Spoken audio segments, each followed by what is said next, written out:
Hello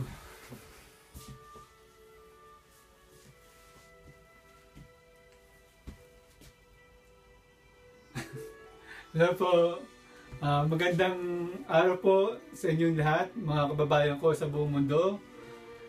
Kumusta po kayo? Ako po si Florante Alumia, ang President ng Voice of Carmona Worldwide Society. So sa ngalan po ng Voice of Carmona, binabati ko po kayong lahat. Welcome po sa conference and AGM or Annual General Meeting ng Voice of Carmona sa Pilipinas. Pero ito po sa loob ng nakaraang 2 taon, online po lang po natin ito ginagawa sa Voice of Carmona Facebook group. Ito po ang first time na gaganapin ang Annual General Meeting or AGM sa Pilipinas po. So ngayon po ay maghapon po ang event ng Voice of Carmona para sa conference at saka po para sa AGM. Una-una po, binabati ko po kayong lahat sa atin pong members ng Voice of Carmona Worldwide Society sa buong mundo, sa aking kapwa ko directors, Attorney Arman Lorito, ang ating Vice President,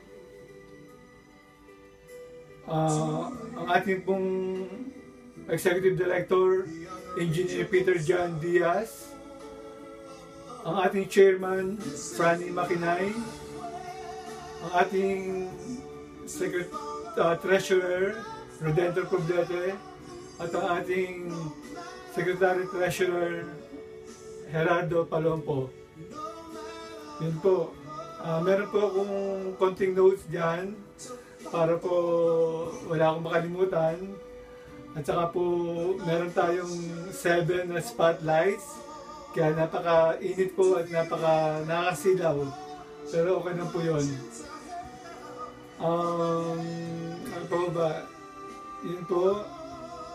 Ako po kami po, ng asawa ko, ng anak ko, yung mga in-laws ko dito, ay almost 20 years na naninirahan sa Canada. Kaya po, ito pong Voice of Carmona Worldwide Society ay talaga pong worldwide. Ako po ang president ng Voice of Carmona ay nasa Canada. Si Atty. Arman po ay nasa Pilipinas. Si Peter Diaz mula po sa United States of America or US. Si Franny Makinay po nasa Dubai or United Arab Emirates. Si Redentor Poblete po nasa New Zealand po siya.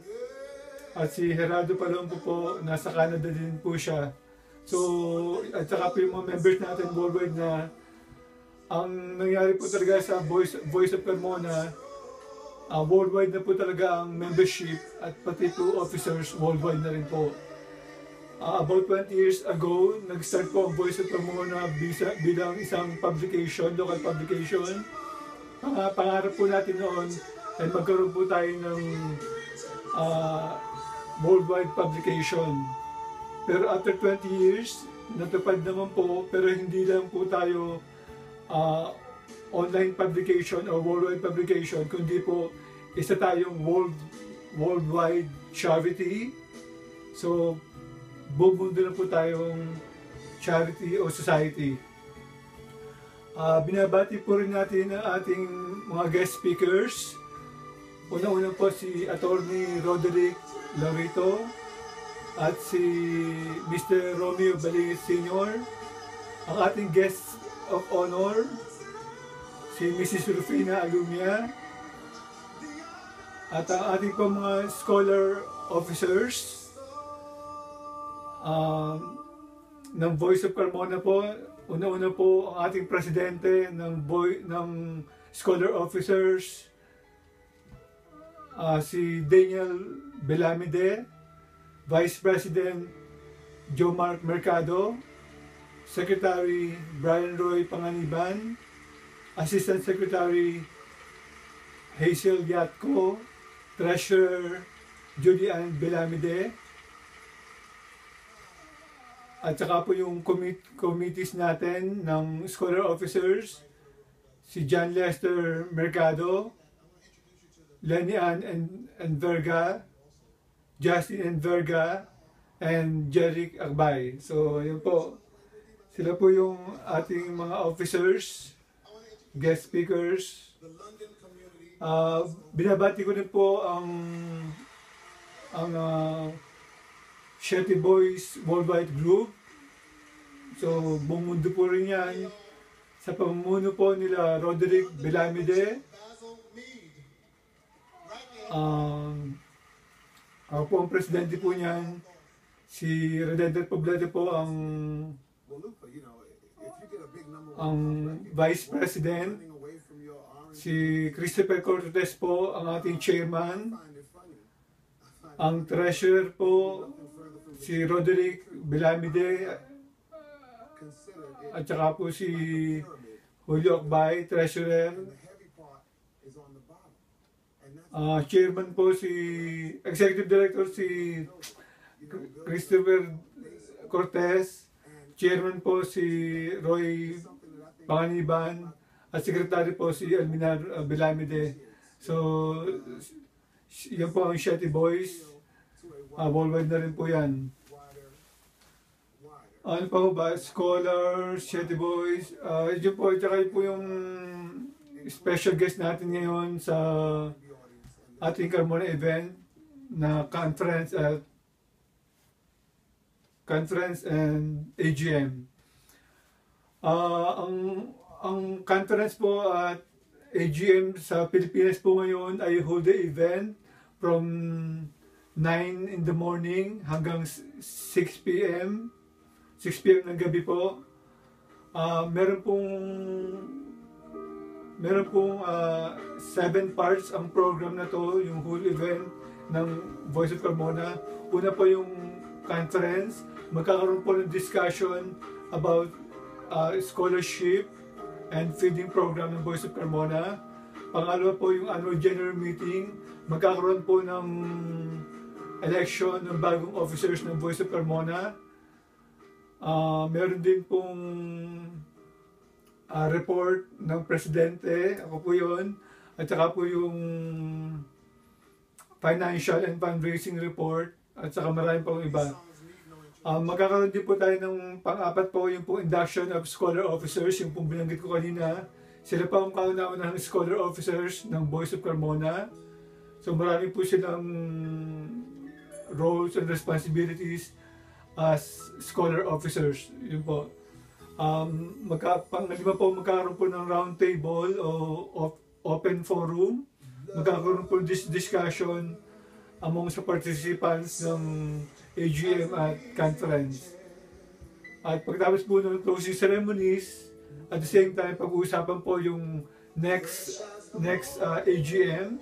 So this year po, ako po yung nag-sponsor or nag-donate para mangyari po itong first conference at saka po AGM sa Pilipinas.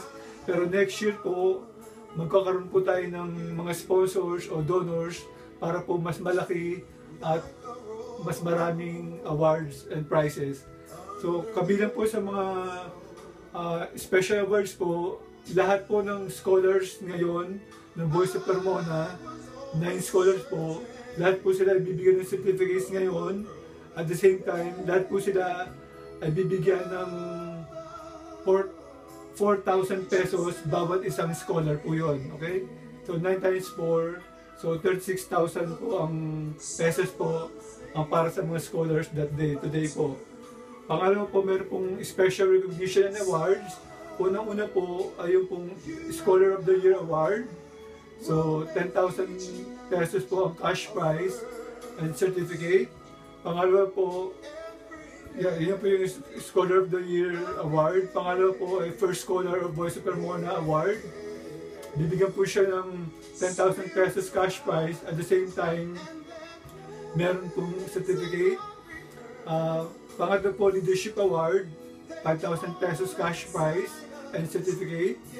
Meron din pong Excellence Award, 10,000 pesos cash prize and certificate. At panghuli po ay yung Feeding Excellence Award, 10,000 cash prize, 10,000 pesos cash prize and certificate. So yun po yung the whole day ng AGM sa Pilipinas. At the same time po, after ng program, at 12 o'clock po hanggang 6 p.m. magkakaroon po na unlimited lunch and snacks. Tapos magkakaroon po ng parlor games, videoke time, videoke contest, at swimming time po. So may party po ngayon dito po sa Pilipinas at saka po online. Excuse po, sandali po.